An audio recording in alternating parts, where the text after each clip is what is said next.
With all of those weeks of months of preparation and the flyaway kits and the maintenance and the proving flights and the exhaustive preparations, we get the aircraft started, taxi down to the runway, all our checks are good. We take the runway, pour on the power, we're accelerating down the runway, everything looks normal. The speed call-outs are normal, we're rotation, gear up,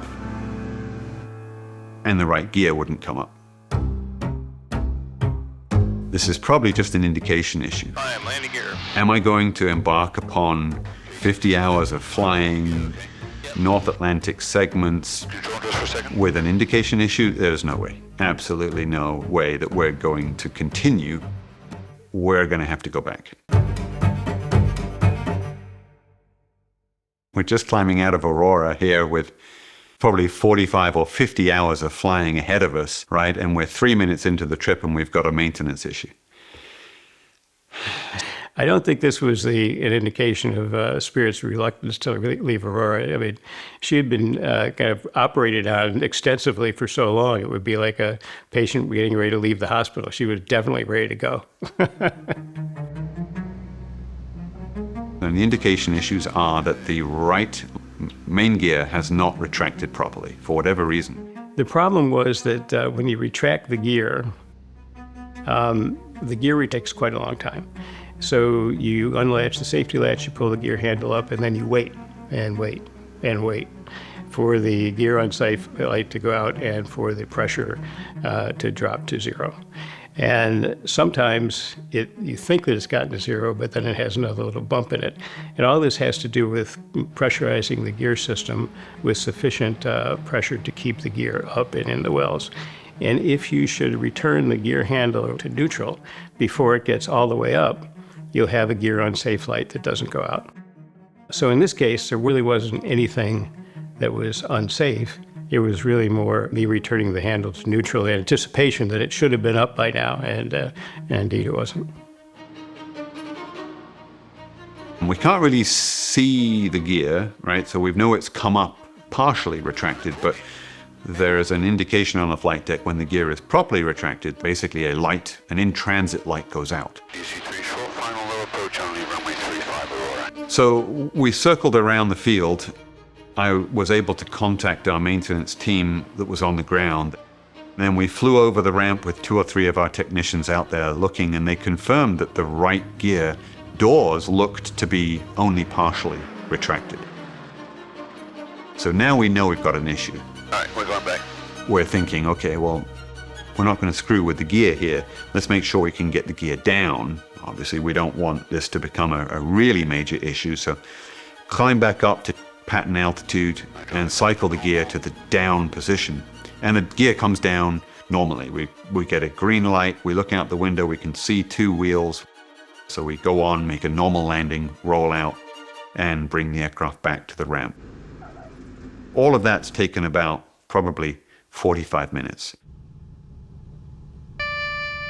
It was quite a heavy landing. We were fueled and equipped for a long leg, and we were definitely at or close to gross weight.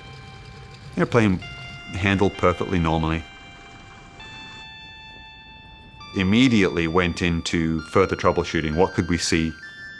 There was no visible damage, no smoking gun from a troubleshooting perspective.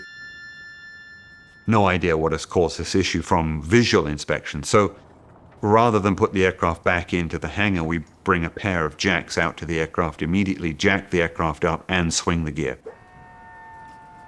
Of course, the gear retracts normally. So we cycle the gear 3 or 4 times, cannot reproduce this issue.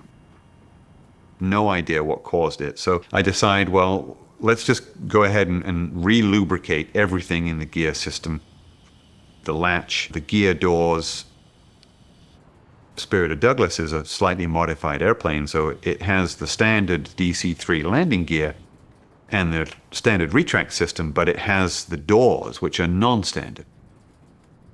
Lubricate everything, cycle it a couple more times, can't get it to throw this issue again. So we put her back down on her wheels, top off the fuel tanks again, and taxi out for another takeoff. Douglas 36 Charlie, roger, runway 35, taxi to Alpha. Okay, taxi. Alpha 35036 Charlie, roger. Takeoff again is normal, and this time the gear retraction is normal. And MEDO power. MEDO power. We had already briefed the fact that if our retraction was normal, we were just going to head east, get the show on the road. We were trying not to get into the high country, the very high terrain to the west of Denver at night. So yeah, we wanted to get on the road as quickly as we possibly could.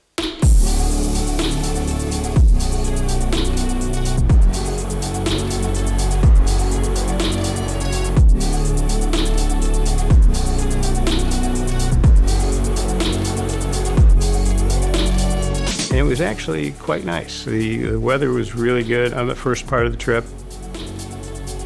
There were some strong winds coming over the northern Rockies, so we climbed to 14,500 feet, which is an altitude that's just below the threshold for where the pilots have to use oxygen.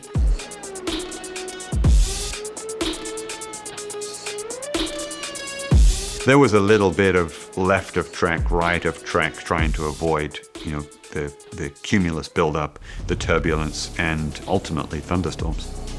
All along that way, we paralleled both the mountains and the thunderstorms, so the view is really quite nice.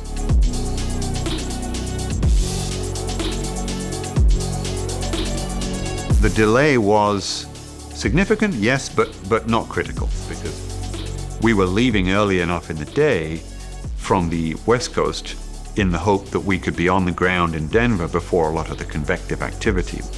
That was probably more of an issue in our delayed departure than the night was.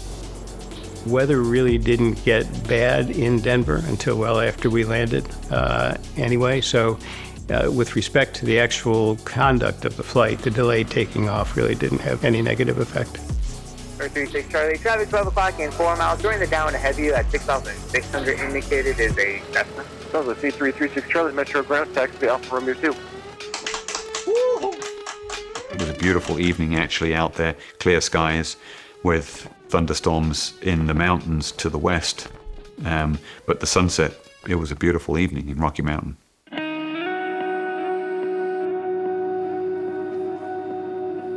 And that's a special location for me because that's the airport where I have flown out of for the last 20 years. It's very close to my home, and I had a lot of friends and relatives who were very eager to see the airplane. This is an experience that's been among the most impactful in my life, and I wanted to be able to share it with people I cared about. And it's truly a wonderful thing to do, and it was very well received by everybody involved.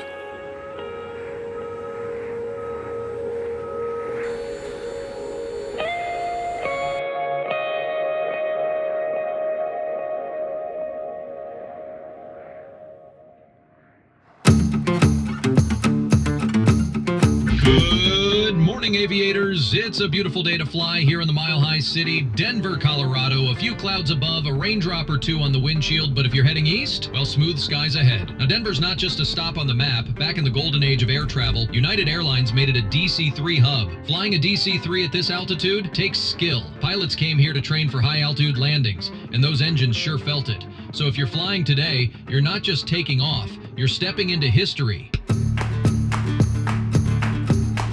The following morning, we were meant to leave Rocky Mountain with the overnight destination being Rockford, Illinois.